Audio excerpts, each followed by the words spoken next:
अपने channel target UP TET C TET में। दोस्तों आज की इस क्लास में हम आपके डिलर थर्ड सेमेस्टर के साइंस विषय के सोल्यूशन को लेकर के आए हैं। तो सबसे पहले यहाँ पर आप देखिए पहला क्वेश्चन है। यहाँ पर आपके वस्तुनिष्ठ प्रश्नों में सारे के सारे प्रश्न बहुत बहुत ही आसान पूछे गए हैं और मुझे पूरी उम्मीद है अब तक जितने भी विज्ञान के पेपर अब तक आए हुए हैं ये सबसे सरल पेपर है। आप लोगों ने खुद महसूस किया होगा दोस्तों। तो कुकिंग गैस जो हमारे घर में सिलेंडर होता है उसमें कौन सी गैस भरी होती है, बार बार ये यूपी टेट में भी पूछा हुआ प्रश्न है और मैंने आप लोगों को बहुविकल्पी क्वेश्चंस में भी करवाया है, प्रीवियस ईयर में भी ये पूछा हुआ प्रश्न है आपके विज्ञान विषय में। तो कुकिंग या खाना बनाने वाली जो गैस होती है इसमें ब्यूटेन और प्रोपेन होता है। तो आप देखिए प्रोपेन कहीं नहीं है ऑप्शन में, तो हम क्या लगाएंगे, ब्यूटेन। तो ब्यूटेन की मात्रा ज्यादा होती है, तो ऑप्शन 4 यहाँ पर राइट आंसर हो जाएगा। ठीक है, तो मेथेन, एथेन, एथिलीन और ब्यूटेन में से राइट आंसर क्या है, ऑप्शन 4 ब्यूटेन। क्वेश्चन नंबर 2 है ध्वनि की चाल सबसे अधिक किसमें होती है, ठोस, द्रव या गैस में। तो राइट आंसर है ठोस में, ऑप्शन 1 सही हो जाएगा। क्वेश्चन नंबर 3 पे आते हैं, भारतीय वैज्ञानिक इसमें से कौन है। तो एडिशन तो है नहीं, मैडम क्यूरी भी नहीं है, गैलीलियो भी नहीं है, राइट आंसर क्या है, सीवी रमन। क्वेश्चन नंबर 4 है, मास्टर ग्रंथि किसे कहते हैं। कितना आसान सा प्रश्न पूछा है। हम सभी को पता है कि जो पीयूष ग्रंथि होती है हमारे मस्तिष्क में स्थित होती है, हमारे सिर में, और इसे हम मास्टर ग्रंथि भी कहते हैं। क्वेश्चन नंबर 5 है, नागफनी का पौधा है। तो नागफनी पौधा कैसा है, जली तो नहीं है, आरोही भी नहीं है, उपरिरोही भी नहीं, क्या है, मरुस्थली है, क्योंकि कांटे होते हैं इसमें, तो ये मरुस्थल में पाया जाता है नागफनी।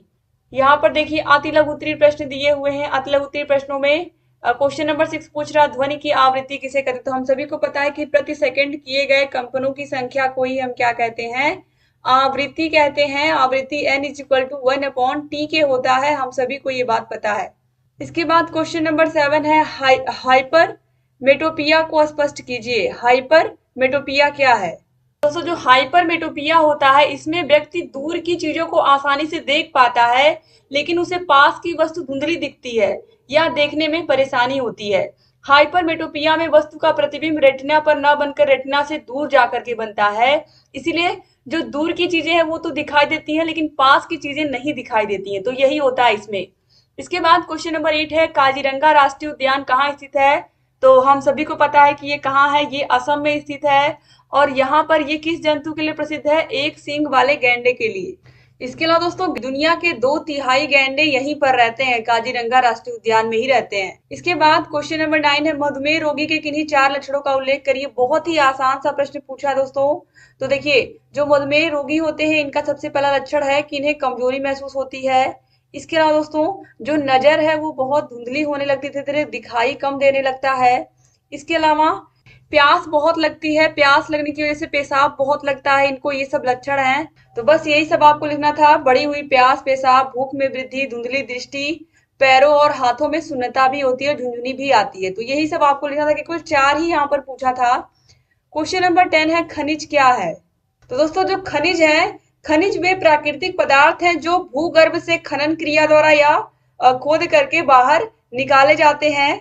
ठीक है, तो इस तरीके से प्रकृति से ही हमें क्या होते हैं, ये मिलते हैं। तो खनिज एक तत्व या रासायनिक यौगिक है जो प्रायः क्रिस्टलीय होता है, तो इस तरीके से ये भी आप लिख सकते थे। ठीक है, तो ये हमें भूगर्भ से खनन के द्वारा ही प्राप्त होता है, ये प्राकृतिक पदार्थ है, पहले तो आपको यही लिखना था। इसके बाद देखिए क्वेश्चन नंबर 11 पूछा है, एथेन और एसिटिलीन का सूत्र पूछा है। बहुत ही आसान सा प्रश्न पूछा है, एथेन और एसिटिलीन का सूत्र पूछा। तो एथेन C2H6 होता है, हम सभी को पता है C2H6। तो कार्बन और कार्बन के बीच में पहले सिंगल सिंगल बॉन्ड, फिर हाइड्रोजन, फिर हाइड्रोजन, फिर हाइड्रोजन, इस तरीके से आप फैला करके भी लिख सकते थे एथेन का फॉर्मूला। और उसके बाद फिर है एसिटिलीन। तो एसिटिलीन को एसिटिलीन C2H2 इस तरीके से होगा। कार्बन और कार्बन के बीच में यहाँ पर आप देखिए ट्रिपल बॉन्ड होगा और हाइड्रोजन इस तरीके से होगा, तो ये एसिटिलीन का सूत्र हो गया। तो बस यही आपको सूत्र ही लिखना था। इसके बाद आगे आते हैं, यहाँ पर लघु उत्तरीय प्रश्न पूछा है, पार्श्व परिवर्तन को उदाहरण देकर समझाइए। दोस्तों दर्पण द्वारा बने प्रतिबिंब में जब वस्तु का बायां भाग दाईं ओर और दायां भाग बाईं ओर दिखाई पड़ता है तो इस घटना को ही हम पार्श्व परिवर्तन कहते हैं। जब भी सभी समांतर किरणें किसी खुरदुरे या अनियमित पृष्ठ से परावर्तित होने के पश्चात समांतर नहीं होती हैं तो ऐसे परिवर्तन को हम विसरित परिवर्तन कहते हैं। इसका सबसे अच्छा एग्जाम्पल है एम्बुलेंस। एम्बुलेंस की गाड़ी पर आप देखिए उल्टा लिखा होता है, लेकिन जब हम अपने अगर हमारी गाड़ी एम्बुलेंस के आगे चल रही है तो शीशे में हमें सीधा एम्बुलेंस लिखा हुआ दिखाई देता है। ठीक है। इसके बाद क्वेश्चन नंबर 13 है, उत्सर्जन किसे कहते हैं? मनुष्य के उत्सर्जी अंग कौन कौन से हैं? तो हम सभी को पता है कि जो उत्सर्जन अंग होते हैं व्यक्ति के, इनके माध्यम से जो अपशिष्ट पदार्थ है वो हमारे शरीर से बाहर निकलता है। ठीक है। जो खाना हम खाते हैं वो तो खाते ही है, लेकिन जो चीजें हमें हमारे शरीर को जरूरत नहीं होती है उनको निकाल करके शरीर क्या करता है? बाहर करता है। तो इन्हीं को हम क्या कहते हैं? यही सब जो अंग है ये उत्सर्जन अंग कहलाते हैं। और इसमें देखिए वृक्क है, मूत्र वाहिनियां है, मूत्राशय है, मूत्र मार्ग है।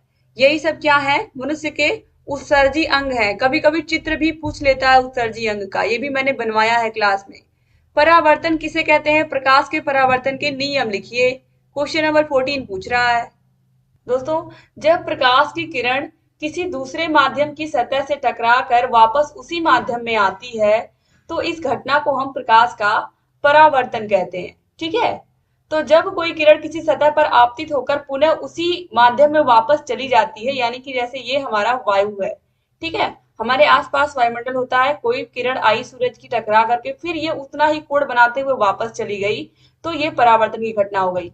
अब प्रकाश के परावर्तन के कुछ नियम है, तो उन नियमों को भी हम लोग देख लेते हैं। सबसे पहला है आपतित किरण, परावर्तित किरण और आपतन बिंदु तीनों एक ही तल में होते हैं। आपतन कोण का मान परावर्तन कोण के मान के बराबर होता है। ऑलरेडी मैं बता चुकी आप लोगों को ये भी, ये दूसरा नियम है। दोस्तों, इस तरीके से दो नियमों को आपने देख लिया, प्रकाश के परावर्तन के दो नियम। इसके बाद क्वेश्चन नंबर 15 है, ऐच्छिक और अनैच्छिक क्रियाओं को बताइए। तो व्यक्ति की ऐच्छिक और अनैच्छिक क्रियाएं कौन कौन सी होती हैं, इसके बारे में पूछा है दोस्तों। तो यहाँ पर आप देखिए, जो ऐच्छिक क्रियाएं होती हैं, जो हम अपनी दिमाग से, अपने जिन कामों को अपने दिमाग से सोच करके समझ करके अपनी इच्छा के अनुसार हम करते हैं, वो सभी क्रियाएं ऐच्छिक क्रियाएं कहलाती हैं। जैसे कि पढ़ना, लिखना, खेलना, कूदना, कहीं बाहर जाना, घूमना, ये सब हम सोच समझ के करते हैं, खाना खाना। लेकिन अनैच्छिक क्रियाएं क्या होती हैं? अनैच्छिक क्रियाएं वे क्रिया होती है जो अपने आप होती हैं, जिन पर हमारी इच्छा का कोई प्रभाव नहीं पड़ता है। ये क्रियाएं अनैच्छिक क्रियाएं कहलाती हैं। ठीक है।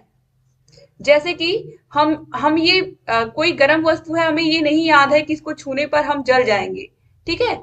लेकिन हमने उसको छुआ और हम जल गए, तो हम इस इच्छा से नहीं छू रहे थे कि इसको हम छू दें और जल जाए, लेकिन वो गलती से, या एक तरीके से हम कहें कि हमें याद नहीं था, हम अपनी इच्छा बिना इच्छा के जल गए।